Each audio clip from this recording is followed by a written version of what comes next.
72 अक्षौणी खा गया वो चुणक ऋषि सुअर एक। ये दे धारे जोरा फिरे भाई सभी काल के बेखे। जोरा माने मौत, जरा माने बुढ़ापा, यह अंतर समझना कदे भूल जा। जोरा मीन संत भाषा में जोरा माने मृत्यु।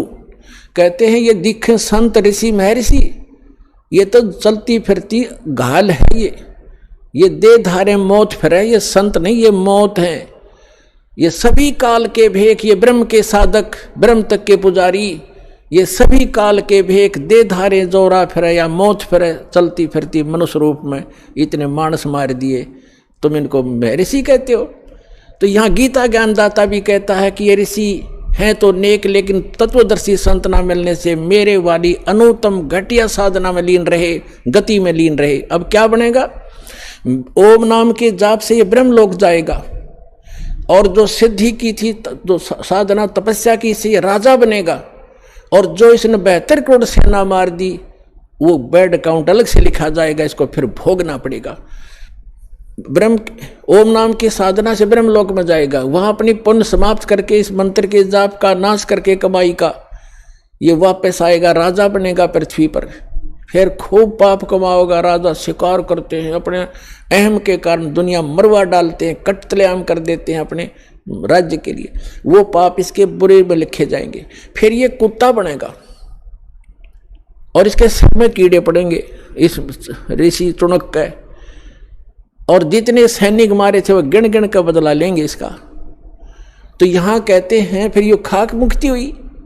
18वें अध्याय के 62वें श्लोक में कहा कि तू सर्वभाव से अर्जुन उस परमेश्वर की शरण में जा, उसकी कृपा से तो परम शांति को, सनातन परम धाम को प्राप्त होगा।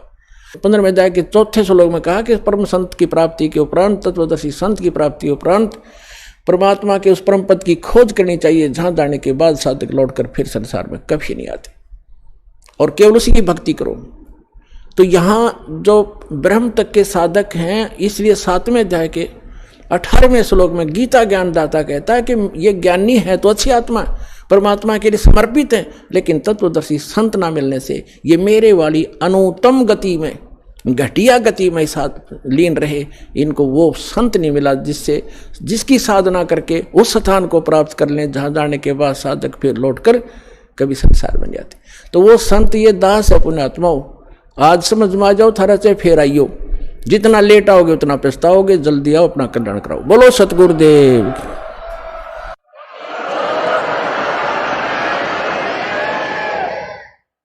परम पिता परमात्मा पूर्ण ब्रह्म सारी सृष्टि के रचनहार कबीर देव कबीर साहब अल्लाहू अकबर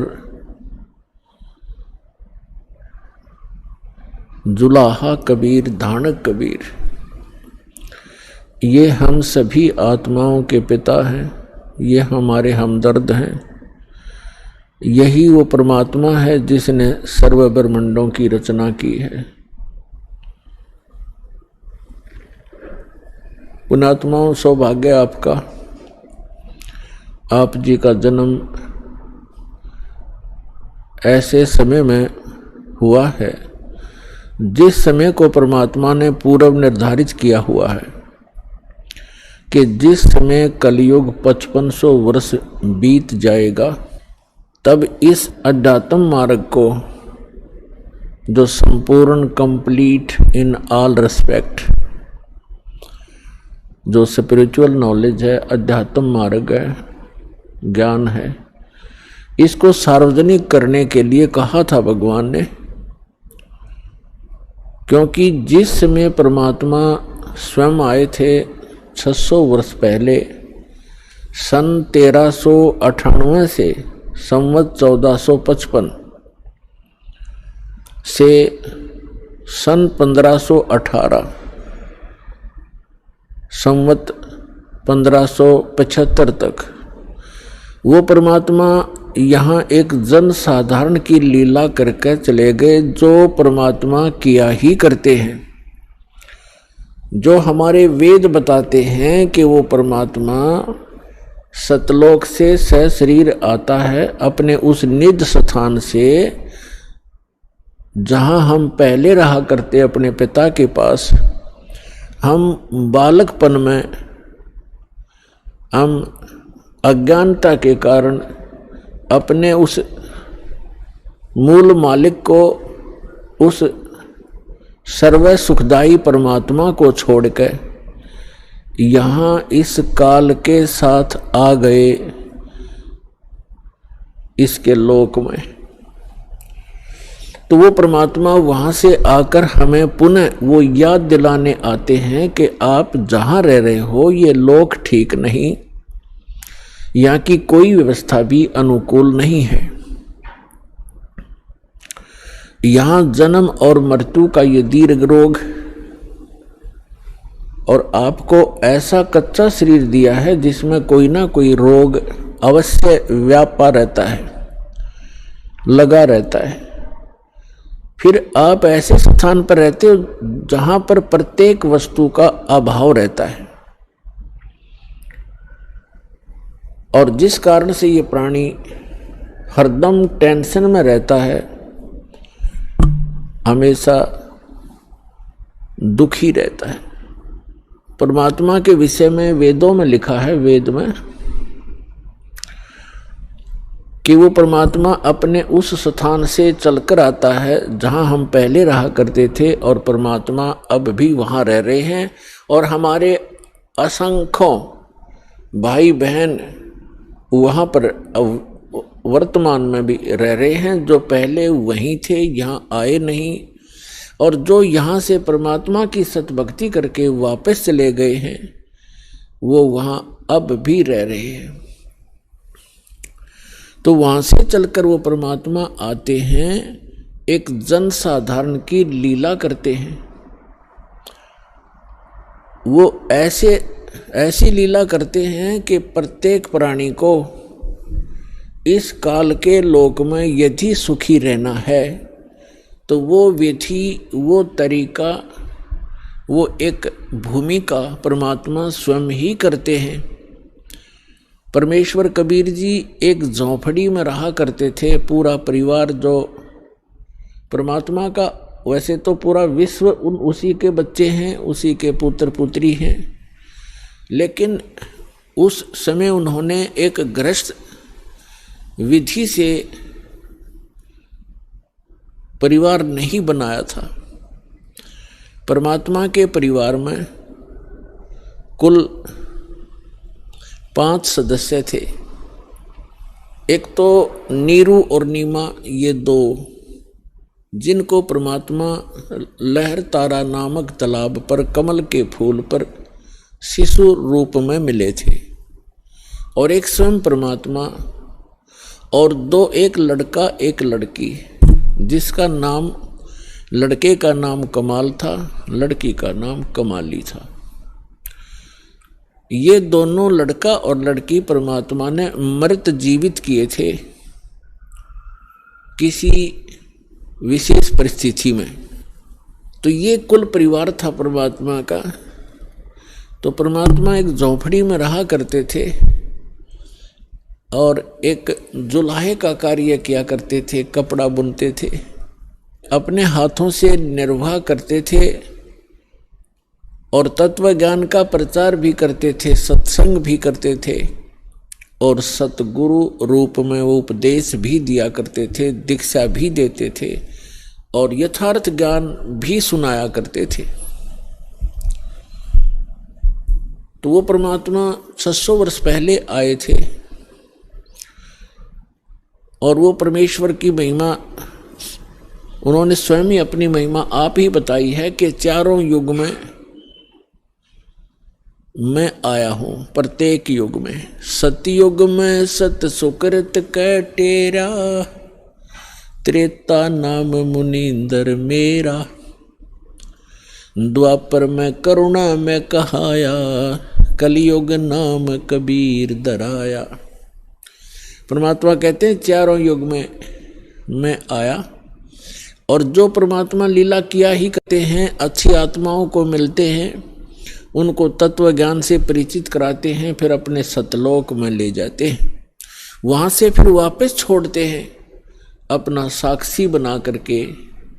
कैसा है भगवान, कहाँ रहता है परमात्मा, कैसे मिलता है वो भगवान।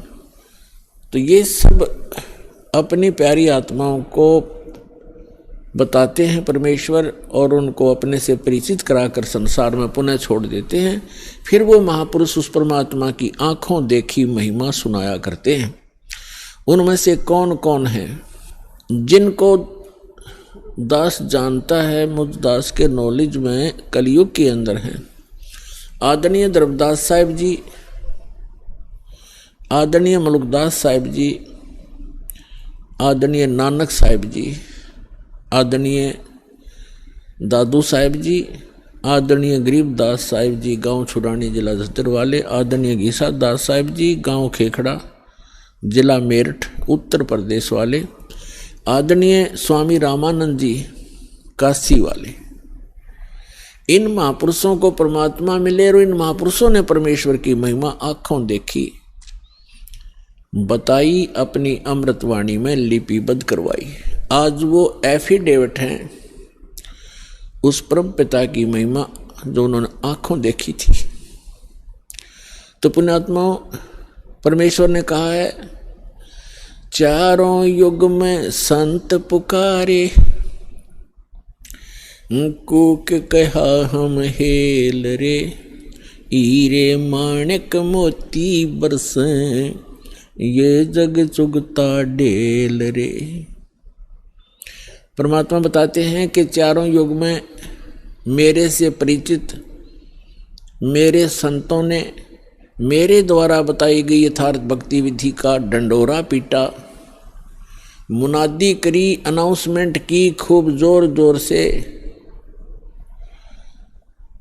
और मैंने भी आकर के प्रत्येक युग में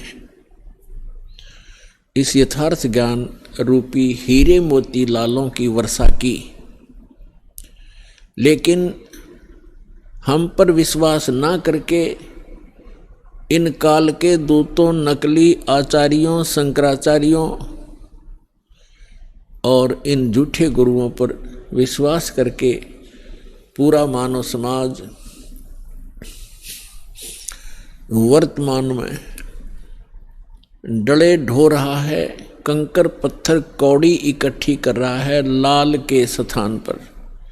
अर्थात यथार्थ ज्ञान और यथार्थ भक्ति विधि ये तो है हीरे मोती और लाल यानी बहुमूल्य, इन ये हैं वास्तव लाभ देने वाले। और जो गीता अध्याय नंबर 16 के श्लोक 23 में कहा है कि शास्त्र विधि को त्याग कर जो मनमाना आचरण करते हैं, मनमानी पूजाएं करते हैं जो शास्त्रों में सदग्रंथों में विद्यमान नहीं है, तो उनको न तो कोई सुख होता है, न उनको कोई सिद्धि प्राप्त होती है और न ही उनकी गति होती है, अर्थात व्यर्थ, यूजलेस। तो जो शास्त्र विधि को त्याग कर सदग्रंथों के विपरीत साधना है वो परमात्मा ने बताई है कि वे डले हैं। ढेल, ढेल माने डले, कंकर पत्थर जिनकी कोई वैल्यू नहीं है। चारों युग में संत पुकारे, कूक कहा हम हेल रे, हीरे माणिक मोती बरसे, ये जग चुगता ढेल रे। पर भी लेन जात है दुनिया, हमारा ज्ञान किने ना सुनिया। परमात्मा कबीर देव जी, कबीर साहब जी बता रहे हैं कि लोक वेद के आधार से, दंत कथाओं के आधार से शास्त्र विरुद्ध साधना करते हुए ये प्राणी कुंभ के मेले का अनुष्ठान करते हैं और पर भी लेने के लिए जाते हैं वहाँ कल्याणार्थ। उसके लिए भगवान बताते हैं कि जिस तालाब या सरोवर या दरिया में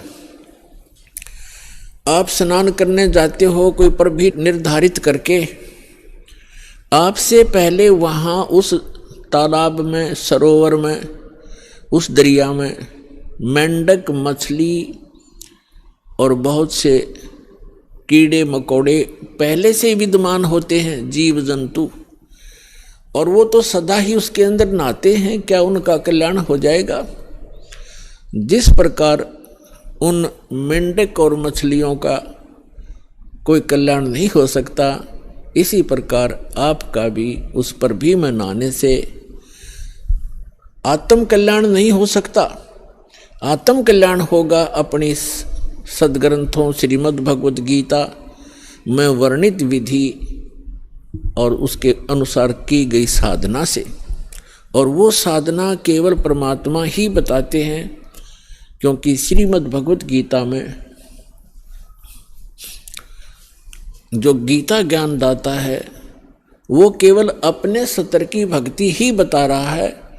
और पूर्ण मोक्ष यदि चाहिए अर्जुन किसी भी भक्त को, अर्जुन के माध्यम से सर्व मानव समाज को संदेश दिया गया, तो उसको चाहिए कि वो तत्वदर्शी संत की खोज करे और फिर उस परमेश्वर की शरण में जावे, उसके तत्वदर्शी संत के बताए अनुसार साधना करके उस परमेश्वर की शरण में जावे, जहाँ जाने के बाद साधक फिर लौटकर कभी संसार में नहीं आते।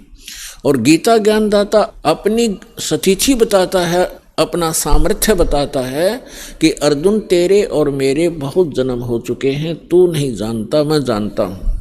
श्रीमद् भगवद गीता अध्याय नंबर 4 के श्लोक नंबर 5 और 9 में, श्रीमद् भगवद गीता अध्याय नंबर 2 के श्लोक 12 में, गीता अध्याय नंबर 10 के श्लोक नंबर 2 में गीता ज्ञानदाता स्पष्ट करता है कि अर्जुन तेरे और मेरे बहुत जन्म हो चुके हैं, तू नहीं जानता मैं जानता हूं। और अपनी साधना बताते हैं गीता अध्याय नंबर 8 के श्लोक नंबर 13 में, ओम इति एकाक्षरम ब्रह्म व्यवहारन माम अनुसमरन ये प्रयाति तजन देहम स याति परमाम गतिम। गीता ज्ञानदाता ये ब्रह्म है, श्री कृष्ण जी के अंदर प्रवेश करके बोलता है, ये ऐसे ही छल करता है। गीता अध्याय नंबर 4 के श्लोक नंबर 9 में ये स्वयं कहता है कि मेरे कर्म और जन्म दिव्य हैं, अलौकिक हैं, तो ये इसके कर्म हैं। गीता अध्याय नंबर 7 के श्लोक नंबर 24-25 में स्वयं स्वीकार करता है कि अर्जुन मैं अपनी योग माया से छुपा रहता हूँ, मैं कभी किसी के समक्ष अपने यथार्थ रूप में नहीं आता। और ये मूर्ख लोग जन समुदाय मुझे कृष्ण रूप में, व्यक्ति रूप में आया हुआ मान रहे हैं, मैं कृष्ण नहीं हूँ। भूत की तरह प्रेत की तरह बोल रहा था उसके अंदर कि मैं कृष्ण नहीं हूँ, मैं तो अपनी योग माया से छुपा रहता हूँ। गीता अध्याय नंबर 11 के श्लोक नंबर 32 में कहता है कि अर्जुन मैं काल हूँ और अब मैं परवर्त हुआ हूँ, अब आया हूँ। श्री कृष्ण जी तो पहले विद्यमान थे, उन्होंने पहले कभी अपने आप को काल नहीं कहा और उसके बाद फिर कभी अपने जीवन में अपने आप को काल नहीं कहा। ये काल है, इसको ब्रह्म भी कहते हैं, सरपुरुष भी कहते हैं, सरब्रह्म भी कहते हैं, ज्योत स्वरूपी निरंजन भी इसी को कहते हैं। तो ये कहता है कि मेरा तो एक ओम मंत्र है और ये कहता है कि मेरे जन्म और कर्म अलौकिक हैं। तो खुद कहता है कि मैं अपनी योग माया से छुपा रहता हूं, मैं कभी किसी के सामने अपने यथार्थ रूप में नहीं आता। तो श्री कृष्ण में प्रवेश करके ये ब्रह्म बोल रहा है, सरपुरुष बोल रहा है। 8वें अध्याय के 13वें श्लोक से भी स्पष्ट हो जाता है, ओम इति एकाक्षरम ब्रह्म व्यवहारन माम अनुसमरण। माम ब्रह्म, मुझ ब्रह्म का केवल एक ओम अक्षर है, उच्चारण करके सिमरण करता हुआ यह प्रियाति तजन देहम, जो शरीर त्याग कर जाते हुए इसी का सिमरण करता हुआ जाता है, स याति परमाम गतिम, वह परम गति को प्राप्त होता है। यानी ओम से मिलने वाली जो परम गति है, ओम से मिलने वाली परम गति क्या है? ब्रह्मलोक में जाता है साधक। और आज तक के ऋषि महर्षियों को इस ओम से आगे कोई मंत्र का ज्ञान नहीं था और ब्रह्म को ये संपूर्ण पूर्ण परमात्मा माना करते थे। और फिर घुमा फिराकर इन्हीं ब्रह्मा विष्णु महेश तक ही इनकी बुद्धि की सुई आकर टिक जाया करती थी, क्योंकि इनको कंप्लीट स्पिरिचुअल नॉलेज नहीं था। कारण क्या है कि वेदों में ज्ञान तो उस पूर्ण परमात्मा का अधिक है, ऐसे ही श्रीमद् भगवद गीता में ज्ञान तो पूर्ण परमात्मा का ही अधिकतर है, लेकिन पूजा की विधि केवल ब्रह्म तक की है। और गलती से इन ऋषि महर्षियों ने सतगुरु के अभाव से इस ब्रह्म को पूर्ण परमात्मा भी कह दिया, इसको पूर्ण ब्रह्म भी कह दिया, इसी को पूर्ण ब्रह्म मान लिया ब्रह्म को, जबकि यह स्वयं स्वीकार करता है कि वो परम अक्षर ब्रह्म तो कोई और है, मुझसे भिन्न है, और उसकी साधना करने से पूर्ण मोक्ष होता है। अब प्रसंग चल रहा है, भगवान ने आकर बताया है कि पर भी लेन जात है दुनिया, हमरा ज्ञान किने ना सुनिया। अब पर भी लेने जाते हैं, स्नान करने जाते हैं तीर्थों पर। ये तीर्थ क्या है, ये तीर्थ क्या है, ये कैसे निर्मित हुए, इसके विषय में ब्रह्म पुराण में, ब्रह्मा पुराण में बहुत विस्तृत जानकारी है, और विष्णु पुराण के अंदर भी। उसमें क्या बताया गया है कि जैसे किसी संत ने किसी सरोवर के किनारे या दरिया के किनारे बैठकर अपनी सुविधा अनुसार, यानी जल की आवश्यकता होती है अधिकतर जीव को नहाने पीने वस्त्र आदि धोने के लिए, और साथ में फिर भक्ति करते हैं, उनके किनारे बैठ कर के उन्होंने अपने अनुष्ठान किए, जैसे भी उनको गुरु मिले, जैसा भी वो अध्यात्म मार्ग से परिचित थे, उस आधार से उन्होंने वहाँ भक्ति करी बैठ के, और वहाँ से जो साधना उन्होंने की, उस साधना अनुसार अपना शरीर त्याग करके वो चले गए उस लोक को, उस स्थान को प्राप्त कर गए जहाँ की उसने साधना की थी।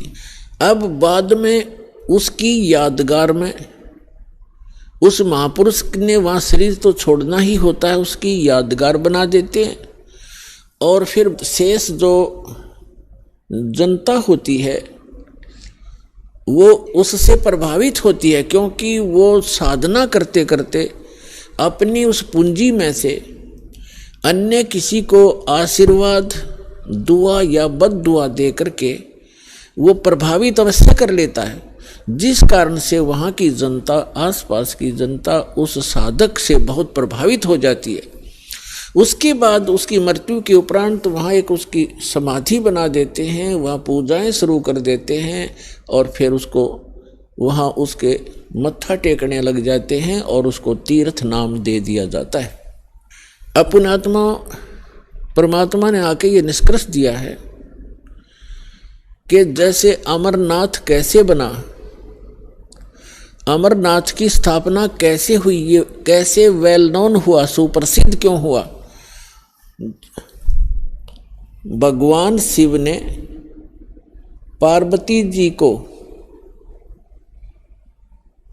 ये अनमोल मंत्र दिया था जिससे मोक्ष संभव है, और वो कौन सा मंत्र दिया था, जो 5 नाम का ये दास आपको देता है।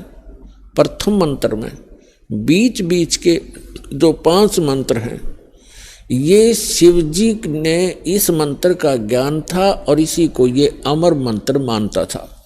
एक तो पुण्यात्माओं, हमें कंप्लीट स्पिरिचुअल नॉलेज ना होने से, संपूर्ण अध्यात्म ज्ञान ना होने से, हम इन नकली संतों के द्वारा घने भ्रमित हो गए। हम क्या सोचते हैं कि गुरुजी ने मंत्र दे दिया, नाम दीक्षा दे दी, और फिर क्या होता है, उन भ्रमित लोगों के पास जाकर के आप उनसे फिर प्रभावित हो जाते हो, जिनको कंप्लीट स्पिरिचुअल नॉलेज नहीं है, जिनको पूर्ण अध्यात्म ज्ञान नहीं है। तो वो क्या पूछते हैं आपसे कि आपने दीक्षा ली है वहाँ से, बरवाला से, कितने दिन हो गए, 1 महीना, 2 महीने, 1 वर्ष, 2 वर्ष, जैसा भी जिसको। फिर वो पूछते हैं क्या आपको भगवान दिखाई देते हैं, भगवान के दर्शन होते हैं। अब आपके पास इसका कोई उत्तर नहीं। तो पुण्यात्माओं, कहने का भाव ये है कि दास जो आज प्रसंग आपके समक्ष स्पष्ट करना चाहता है, एक विषय स्पष्ट करना चाहता है कि परमात्मा की प्राप्ति, मोक्ष की प्राप्ति परमात्मा के दर्शन से नहीं, उस परमात्मा के मंत्र से होती है। पहले तो ये प्रसंग स्पष्ट करते हैं कि अमरनाथ की स्थापना कैसे हुई।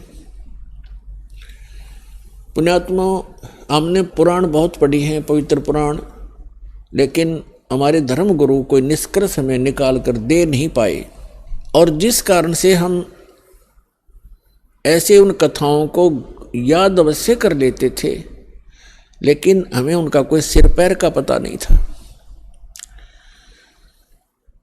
जैसे पार्वती जी के 107 जन्म हो चुके थे, 108वां जन्म वो जी रही थी। भगवान शंकर वही होते थे, उनकी तब तक मृत्यु नहीं हुई थी, और पार्वती जी की 107 बार मृत्यु हो चुकी थी। और भगवान शिव जब पार्वती जी की मृत्यु होती थी बड़े व्याकुल होते थे, उनका बहुत बुरा हाल हो जाता था उस पार्वती की मृत्यु के उपरांत, उसके वियोग में। एक समय की बात है कि भगवान श्री राम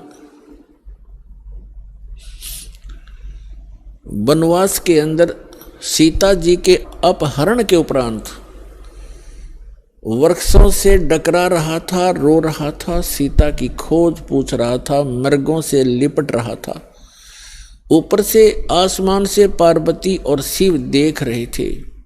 भगवान शिव ने श्री रामचंद्र जी अर्थात विष्णु जी को प्रणाम किया।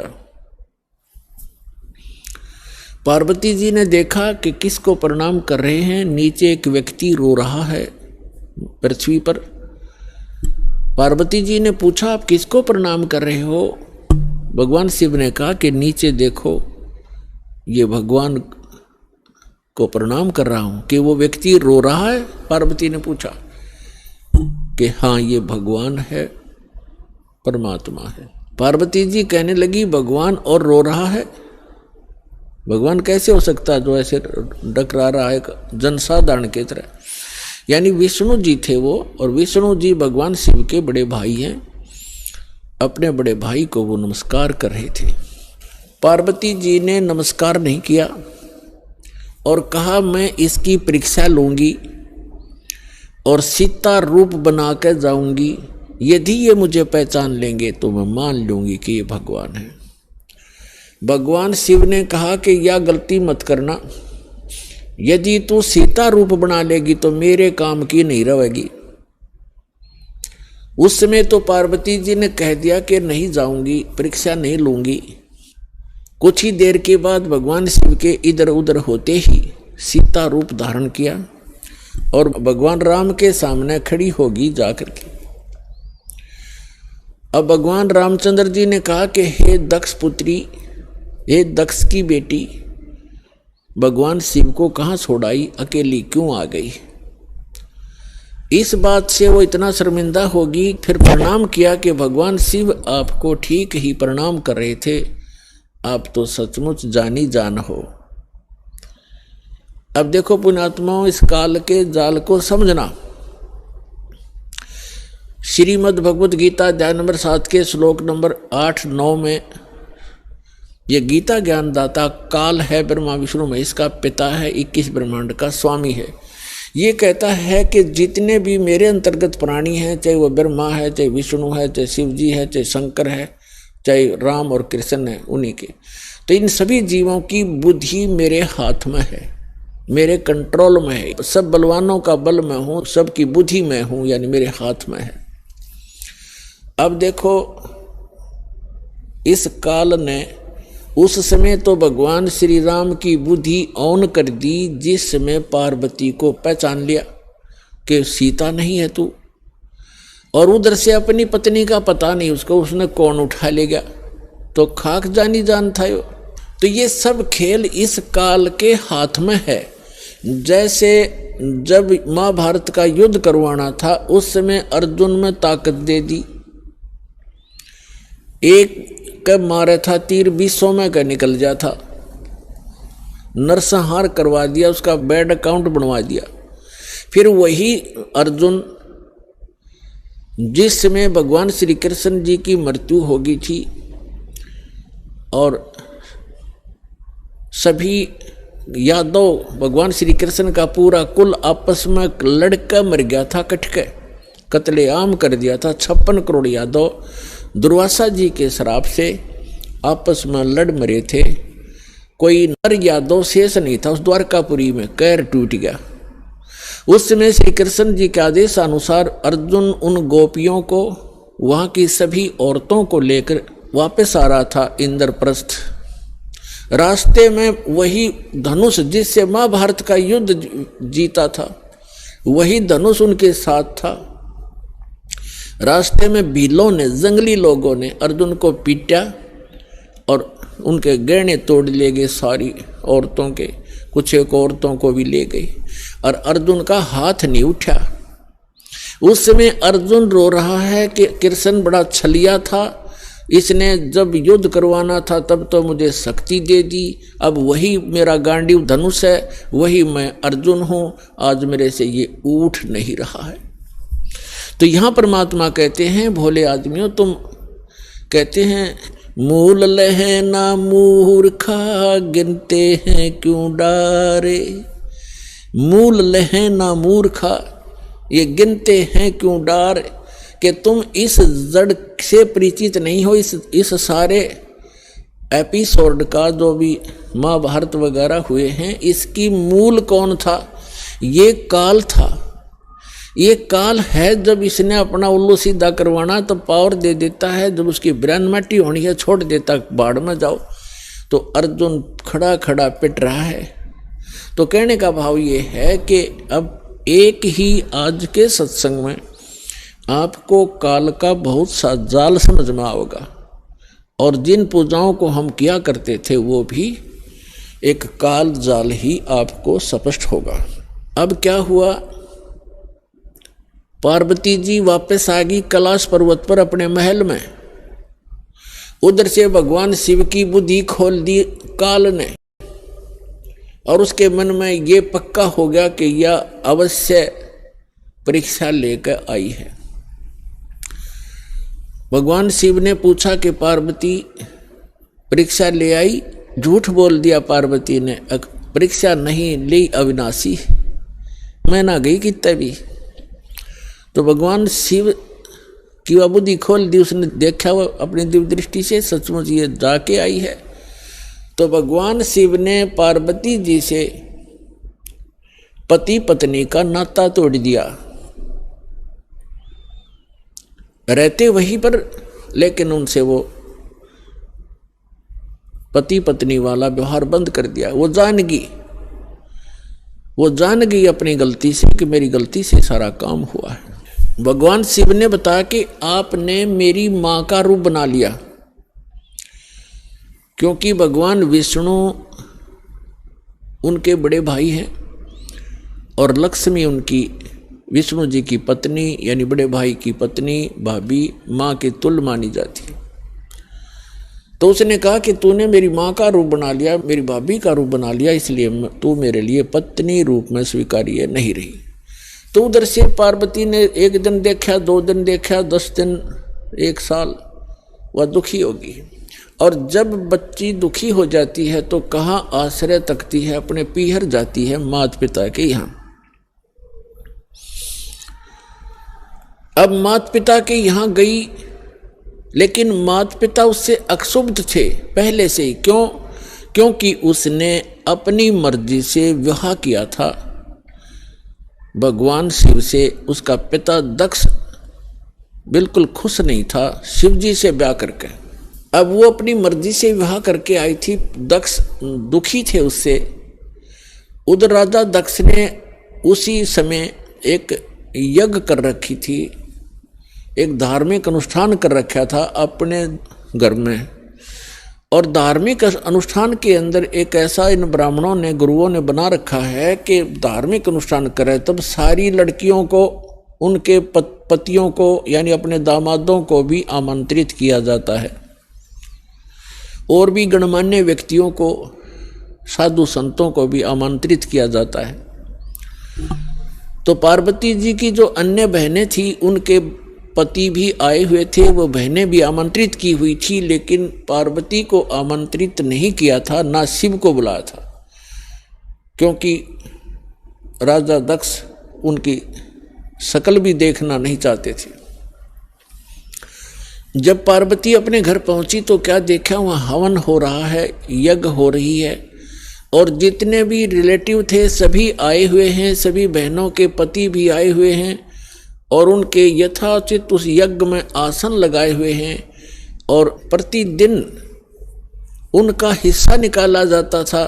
जैसे ब्राह्मण लोग कहते हैं, आपने देखे होंगे फेरे करते समय का 5 यहाँ धर दे, 11 वहाँ रख दे, तो ऐसे ही किया करते हैं कि इतने रुपए अपने दामादों के रख दो, तो उनका हिस्सा रखा हुआ था प्रत्येक के आसनों के पास। और पार्वती पूरे मंडप में घूम के अपनी माँ के पास आ गई, और ना दक्ष उनसे मुख से बोला कि आजा बेटी, और बेटी माँ के पास ही अपना दुख रोया करती है।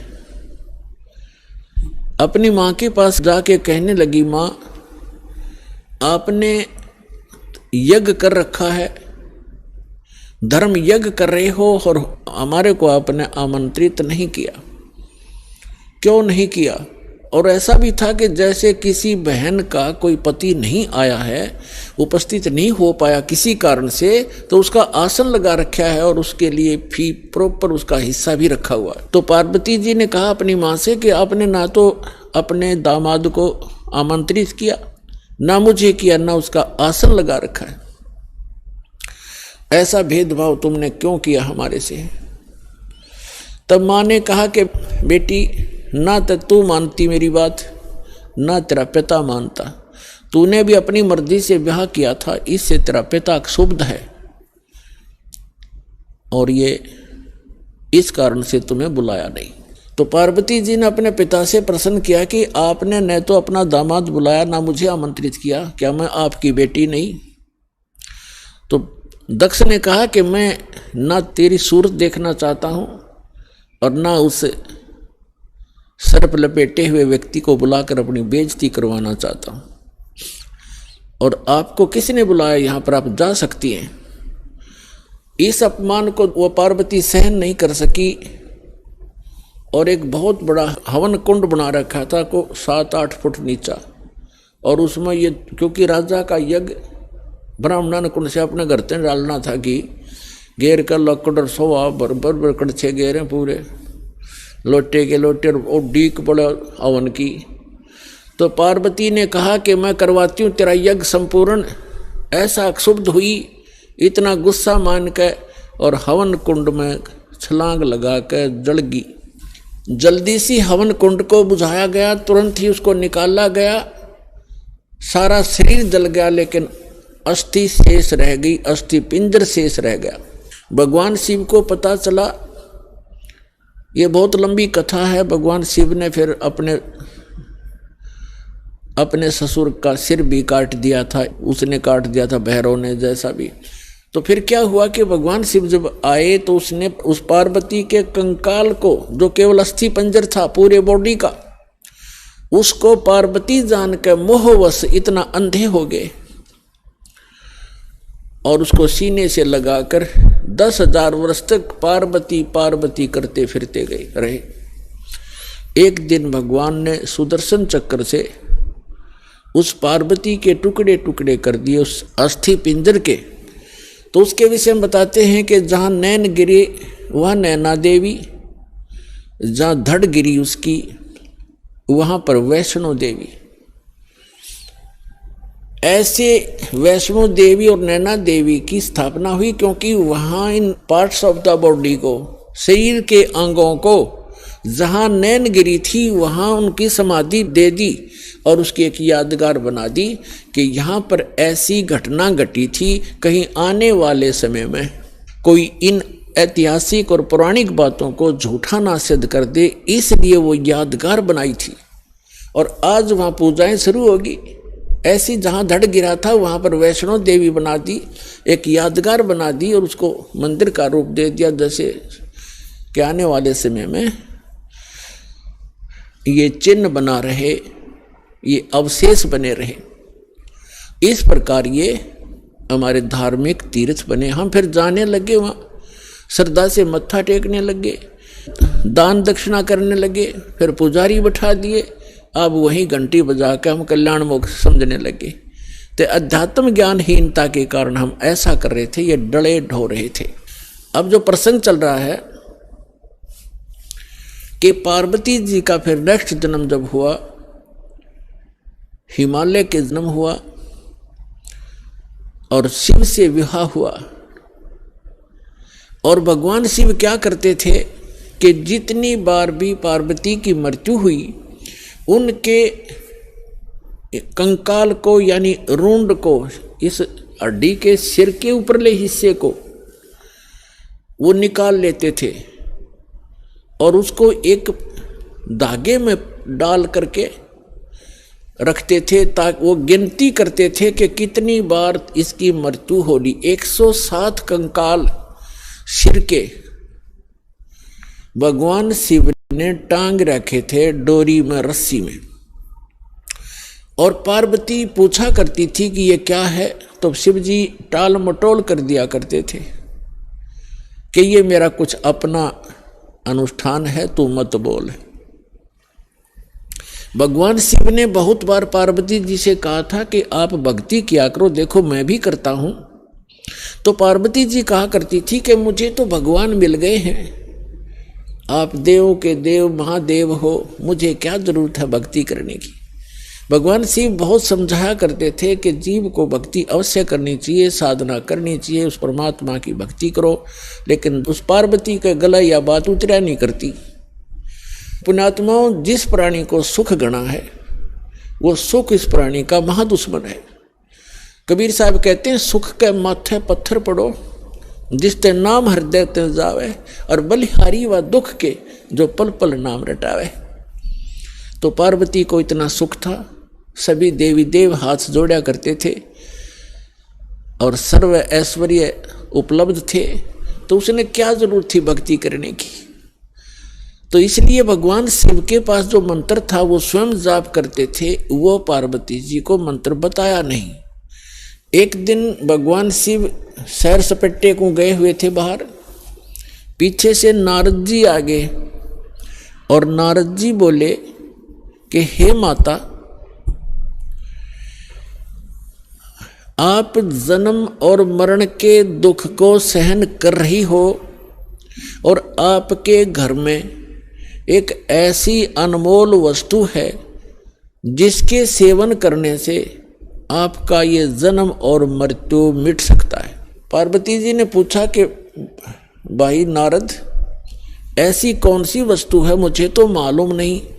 उस नारद जी ने बताया कि आप भगवान शिव के पास एक मंत्र है, अमर मंत्र, और वो किसी को नहीं बताते और स्वयं मंत्र का जाप करते हैं, जिस कारण से वो अमर हैं। और उस मंत्र के अभाव से आप जन्म और मृत्यु को प्राप्त होते रहते हो। आपका 108वां जन्म है और भगवान शिव कांस्टेंट चल रहे हैं। और ये जितने भी ये कंकाल टंगे हुए हैं सिर के रूंड तेरे, ये आपके हैं। आप 107 बार मर चुकी हो, 107 बार ही आपने भगवान शिव को ही वर रूप में चुना है। 107 जन्म आपके हो चुके, 108वां चल रहा है। तो पार्वती जी का यह बात खटकेगी कि सचमुच ये मेरे ही सिर हैं, अगर आपके ही हैं ये। लेकिन ये बात गले नहीं उतरे कि भगवान शिव के पास ऐसा मंत्र और मुझे ना देवे, क्योंकि वो मुझे बहुत प्यार करते हैं, मेरे लिए वो सर्वस्व सौंप सकते हैं, सब कुछ दे सकते हैं। ये नहीं हो सकता नारद जी। नारद जी कहने लगे कि देख ले माता, अभी तक आपने उनको एज ए हस्बैंड ट्रीट किया है, एज ए गॉड ट्रीट नहीं किया। अभी तक आपने उसको पति रूप में व्यवहार किया है, आपने उनको भगवान नहीं समझा। और जब तक आपके हृदय में यह डिमांड नहीं होएगी गुरु जैसे गॉड गुरु, गुरु जो होते हैं वो भगवान के तुल्य ही माने जाते। तो भगवान शिव उस समय इस मंत्र के प्रदान करने वाले गुरु थे। नारद जी तक कह के चले गए, अब पार्वती की नींद हराम होगी कि भगवान को आने दे, और मुझसे कोई अवश्य कोई ऐसी गलती बनी है जो ऐसी वस्तु को मुझसे छुपा रखा है, मैं अवश्य अभाग्नि कोई गलती कर रही होंगी। एकदम नम्रता आई। पहले तो पार्वती जी जैसे पति पत्नी बोलते हैं ऐसे बोला करती थी, और उस दिन आते ही चरणों में दंडवत प्रणाम किया और पैर पकड़ के रोने लगी। भगवान शिव ने पूछा कि किसने क्या कह दिया आपको, क्यों रो रहे हो, बताओ मुझे एक बार। तो पार्वती ने कहा कि आपके रहते मुझे कौन क्या कह सकता है, लेकिन मैं बहुत निकम्मी हूँ कि मैं ऐसी कोई गलती कर रही हूँ जिस कारण से आपने मुझसे एक अनमोल वस्तु छुपा रखी है।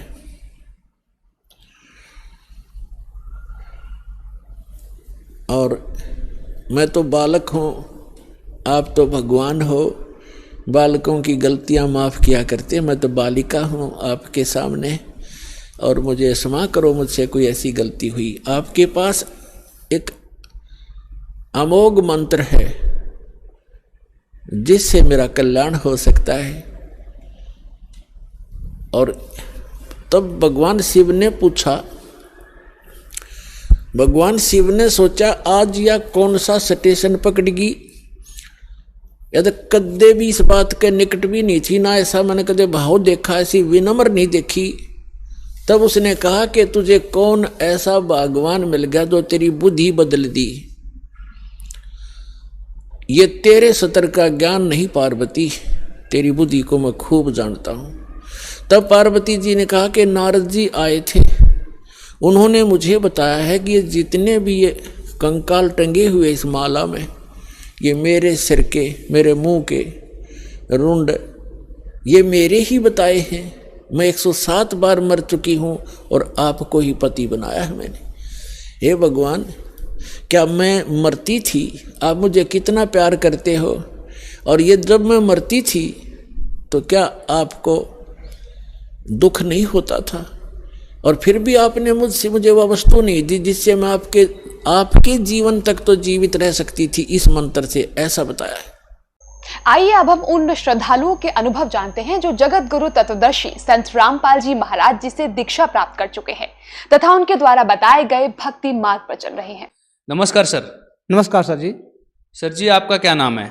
मेरा नाम है हरिश्चंद्र दास जी। आप कहाँ से आए हैं? मैं ग्राम कल्लीपुरब टिकरा, मोहनलालगंज, जिला लखनऊ, यूपी से आया हूँ। सर, संत रामपाल जी महाराज जी से नाम दीक्षा लेने से पहले आप क्या भक्ति साधना करते थे? सर जी, मैं जो है संत रामपाल जी महाराज की शरण में आने से पहले वैष्णु पंथ एक हाथरस तुलसी साहिब की जो गद्दी से कंटेक्ट, हमारे एक अमेठी मुंशीगंज में एक ब्रांच था, जो चरणदास जी महाराज जी जो है गुरु थे, वहीं से हम भक्ति करते थे, और वहीं से हमारे पिताजी संत भी थे। जो हमारे पिताजी थे तो सर जी उनको कोई लाभ नहीं हुआ, कोई खास लाभ क्या, भक्ति करते करते भी उनको टीबी हो गई, और टीबी होने के बाद जब हम लोग दवा भी कराते रहे सर जी, कोई लाभ नहीं मिला। फिर हम उनमें बहुत परेशान हो गए, दवा कराते कराते कोई लाभ नहीं सर जी हुआ।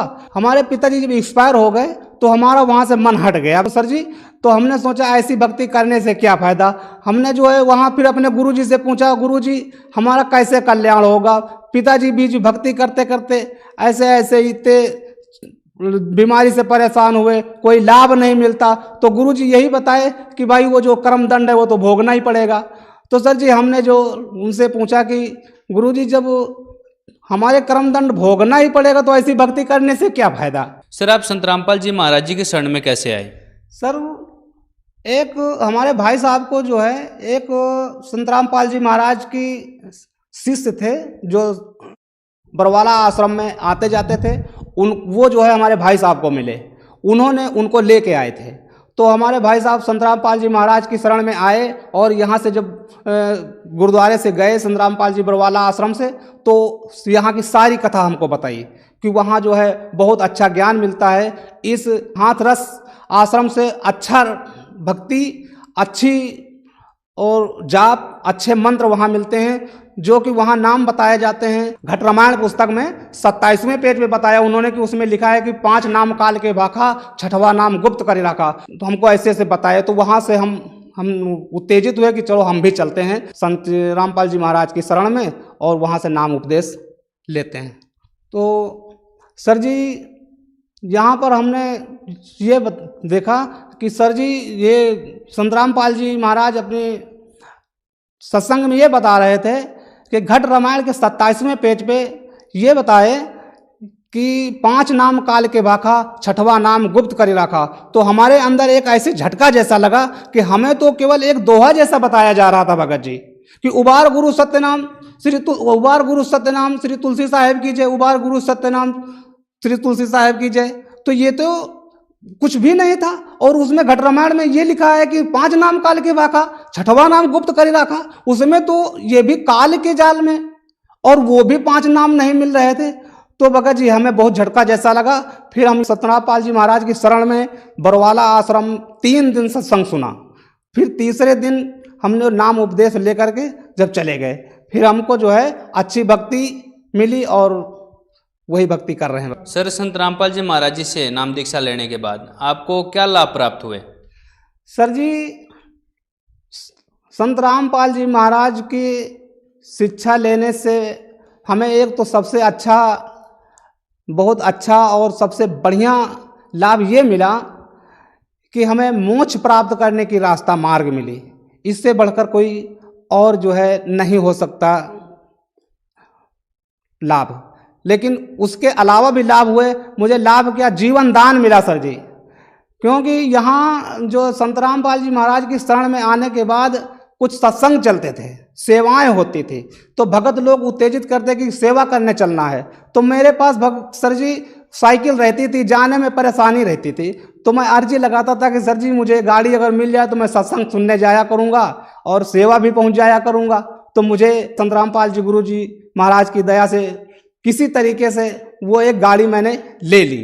लेने के बाद मैं नया था, जैसे गाड़ी चलाने में भी नया था, तो मैं जा रहा था तो एक रास्ता, छोटी सी रास्ता थी सर जी, तो मैं सोच रहा था एक ट्रक जा रही थी, ट्रक के बगल से निकालना चाहा कि इधर से निकल जाऊं। तो जब जा रहा था बगल से निकाला तो आगे से एक लेडीज़ आ गई तो हमने ब्रेक लगा दी। जब ब्रेक लगा दी तो मैं गिर गया तो मैं उस गाड़ी के नीचे चला गया सर जी। तो परमात्मा की ऐसी दया हुई हमारे ऊपर कि उस गाड़ी के ड्राइवर ने तुरंत ब्रेक लगाई और कुछ लोग वहाँ खड़े हुए थे तो हमें पकड़कर बाहर निकाले। मैं थर्रा गया सर जी। मुझे एक ऐसा जीवन दान मिला कि परमात्मा आज आप नहीं होते तो मैं पता नहीं कहाँ चला जाता। फिर मैं चुपचाप गाड़ी उठाई, बंदी छोर की जय कही, या बंदी छोर आप ही मेरे जीवन दाता हो। मैं इतना कह करके गाड़ी उठाई और चुपचाप चला गया, किसी से कुछ नहीं कहा। ये सबसे बड़ा दूसरा लाभ हुआ। संत रामपाल जी महाराज हमारे ऊपर ऐसी ऐसी दया बख्शी सर जी। और एक छोटा सा लाभ ये हुआ कि हमारी पत्नी के एक एथराइटिस हो गई थी। हमारी पत्नी ने नाम नहीं ले रखा था पहले, तो हमने दवा कराया लेकिन कोई जो है फ़ायदा नहीं होता था। तो हम उनसे कहा चलो नाम ले लो, तो उनको भी लेके आए, नाम दिलाए संत रामपाल जी महाराज से। तो उनका जो है एथराइटिस बिल्कुल ठीक, अब जो है 2-3 साल हो गया, अब बिल्कुल 1 पैसे की दवा भी नहीं होती और वो आती भी हैं सत्संग में, सत्संग सुनती और हम लोग हंसी खुशी से रहते हैं। सर, एक ऐसे संत रामपाल जी महाराज, वो आज जेल में हैं, लेकिन जेल में होते हुए भी संत रामपाल जी महाराज जी की लोकप्रियता दिन प्रतिदिन बढ़ती जा रही है। संत रामपाल जी से श्रद्धालु दिन प्रतिदिन जुड़ते जा रहे हैं। इसके पीछे क्या कारण है? सर जी, इसका कारण ये है कि जैसे हम अन्य अपने जो पहले वाले गुरु हैं, अगर उनके पास हम जाते हैं तो अगर उनसे ये पूछते हैं कि गुरु जी ये परेशानी है, हमारी ये बाधाएं क्यों नहीं कटती, तो उनके पास यही होता है कि ये तो प्रारब्ध के कर्म हैं, ये तो काटने से ही कटेंगे। और फिर हम इधर संत रामपाल जी महाराज की शरण में, इधर बरवाला आश्रम आते हैं तो यहाँ देखते हैं कि संत रामपाल जी महाराज शास्त्रानुकूल ज्ञान देते हैं। तो उधर हम अपने पहले वाले गुरुओं से अगर ये पूछते हैं कि गुरुजी हमारी ये कष्ट क्यों नहीं कटते, तो ये कहते हैं कि ये तो प्रारब्ध के कष्ट हैं, इनको भोगने से ही कटेगा। संत रामपाल जी समाधान करते हैं, वेदों अनुसार ये बताते हैं कि मासा घटे न तिल बड़े विधना लिखे जो लेख, साचा सदगुरु मेट के ऊपर मार दे मेख। तो जो सच्चा गुरु मिल जाता है, सच्चे सदगुरु मिल जाते हैं, तो वो ऐसे शास्त्रानुकूल साधना करते, ऐसे मंत्र देते हैं कि उनकी सद्भक्ति से हमारे पाप कर्म कटते हैं। यजुर्वेद अध्याय 5 के श्लोक 32 में ये भी खोल खोल दिखाते हैं कि वो परमपिता परमेश्वर कबीर साहब ऐसे हैं जो हमारे प्रारब्ध के कष्ट भक्ति से काट देते हैं। सर जी, ये बरवाला आश्रम संत रामपाल जी महाराज के पास एक ऐसा सर्वोत्तम ज्ञान है जिसके साथ समाधान भी है, शंकाएं समाधान है। जैसे अन्य भगत दूसरे अस्पतालों में, दूसरे चिकित्साओं में किसी के कैंसर हो जाता है, किसी की टीबी हो जाता है और पैसा लगा लगा करके परेशान हो जाते हैं, पर नहीं ठीक होता है। संत रामपाल जी महाराज की शरण में आकर के ज्ञान लेने के बाद वो ऐसा बिल्कुल ठीक हो जाते हैं जैसे कि कोई जादू की छड़ी घुमा दिया जाती है। तो इससे हमारे भगत समाज ज़्यादा प्रभावित होती है, इसलिए दिन दूनी रात चौगनी के हिसाब से भगत जी हमारी जो है बढ़ते जा रहे हैं और संत रामपाल महाराज जी की महिमा जो है बढ़ती चली जा रही है। सर, संत रामपाल जी महाराज जी से यदि कोई नाम दीक्षा लेना चाहें तो कैसे जुड़ सकते हैं? सर जी, जो चैनल पे संत रामपाल जी महाराज का प्रवचन आते हैं, सत्संग होता है, उसके नीचे एक पट्टी चलती है, उसमें नंबर लिखे होते हैं। तो जिस भगत समाज को नाम लेना है तो उस नंबर से फ़ोन करके कांटेक्ट करें।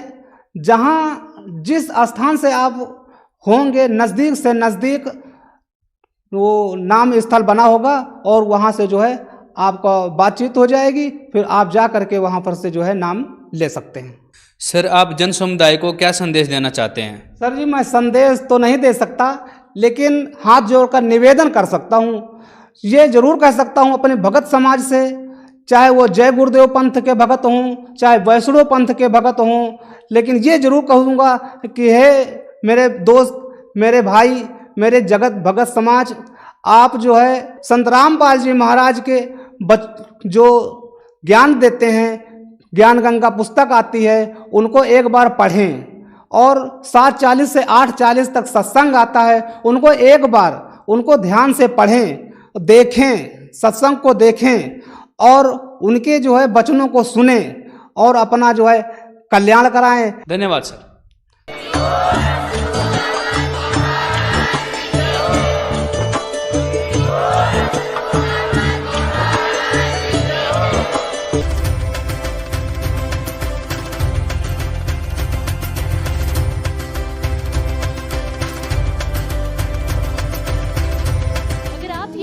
YouTube पर देख रहे हैं तो हमारे चैनल को सब्सक्राइब करें और बेल आइकन को दबाना ना भूलें। अगर आप Facebook पर ये वीडियो देख रहे हैं तो हमारे पेज को लाइक करें।